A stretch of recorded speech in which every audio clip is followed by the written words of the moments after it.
लद्दाख की सर्द हवाओं में अब गर्मी है और इसकी वजह है पर्यावरण कार्यकर्ता और शिक्षा प्रेरक सोनम वांगचुक, जिनकी आवाज सालों से ग्लेशियरों को बचाने और लद्दाख के संवैधानिक अधिकारों की बात करती रही है। आज खुद उन पर केंद्र सरकार ने शिकंजा कस दिया है। सरकार का कहना है कि सोनम वांगचुक के भड़काऊ भाषणों की वजह से हाल ही में लेह में प्रदर्शन हिंसक हुए। गृह मंत्रालय ने उन्हें इन घटनाओं का उकसाने वाला बताया है। इसी के साथ उनकी संस्था सिखमोल यानी students educational and cultural movement of Ladakh का FCRA लाइसेंस भी रद्द कर दिया गया है। इसका मतलब है अब उन्हें कोई भी विदेशी अनुदान नहीं मिल सकेगा। लेकिन वांगचुक इन सभी आरोपों को नकारते हैं। उनका कहना है, हम विदेशी फंडिंग पर निर्भर नहीं रहना चाहते। ये जांचें हमारी आवाज दबाने की कोशिश है। उनका यह भी दावा है कि जिन प्रोजेक्ट्स को विदेशी फंडिंग बताया जा रहा है वे दरअसल अंतरराष्ट्रीय शैक्षणिक सहयोग थे, न कि कोई आर्थिक लेन देन। उन्होंने सरकार से पारदर्शी जांच की मांग की है। विवाद यही नहीं रुका। लद्दाख प्रशासन ने वांगचुक की संस्था HIL यानी Himalayan institute of alternatives Ladakh को दी गई जमीन का आवंटन भी रद्द कर दिया है। कारण बताया गया कि लीज की शर्तें पूरी नहीं की गईं और तय शुल्क नहीं चुकाया गया। लेकिन वांगचुक के समर्थकों का कहना है यह सब एक संगठित साजिश का हिस्सा है, जिससे लद्दाख की जनता की मांगें कमजोर की जा सके। सोनम वांगचुक का अब तक का सफर पर्यावरण, शिक्षा और लद्दाख के हक की लड़ाई का रहा है। लेकिन अब वो खुद एक सवालों के घेरे में है। क्या यह जांच वाकई कानूनी प्रक्रिया है या फिर एक सोचने वाले नागरिक की आवाज को कुचलने की कोशिश? जवाब आने वाले वक्त में मिलेगा। लेकिन फिलहाल यह तय है कि लद्दाख की ठंडी जमीन पर राजनीति की गर्मी बढ़ती जा रही है।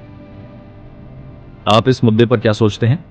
कमेंट करें, वीडियो को शेयर करें और हमारे चैनल को सब्सक्राइब करें ताकि आपकी आवाज भी सुनी जा सके। दोस्तों, आज हमारे अनशन के 15वें दिन ये बताते हुए बहुत दुख हो रहा है कि आज लेह शहर में इस बड़े पैमाने पर हिंसा और तोड़-फोड़ होने लगी। कई कार्यालयों को तोड़ा गया, आग लगा दी गई और गाड़ियों को पुलिस से आग लगा दी गई। इससे पहले मैं आपको ये बताऊं कि कल यहाँ पर जो 35 दिन के अनशन पे बैठे थे उनमें से 2 लोग अस्पताल में उन्हें ले जाना पड़ा बहुत गंभीर स्थिति में। इससे लोगों में बहुत रोष जागा और आज पूरे लेह में बंद की घोषणा की गई और फिर युवा पीढ़ी हजारों की संख्या में बाहर आ गए। कुछ लोग सोचते हैं कि ये हमारे समर्थक थे।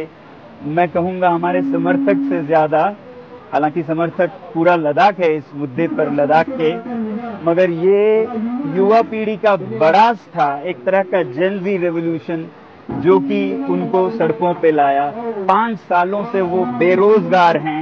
एक के बाद एक बहाने करके उन्हें नौकरियों से बाहर रखा जा रहा है और फिर लद्दाख को संरक्षण नहीं दे रहे हैं। मैं हमेशा बोलता आया हूं कि ये नुस्खा है समाज में अनरेस्ट का, सोशल अनरेस्ट का, कि आप बिना कामकाज के युवा को रखें और उनके जो लोकतांत्रिक अधिकार हैं उनको भी छीन लें ना। आज यहाँ पर कोई लोकतंत्र का मंच नहीं है और 6वां शेड्यूल जिसकी घोषणा की थी, वचन दिया था, वो भी नहीं माना गया।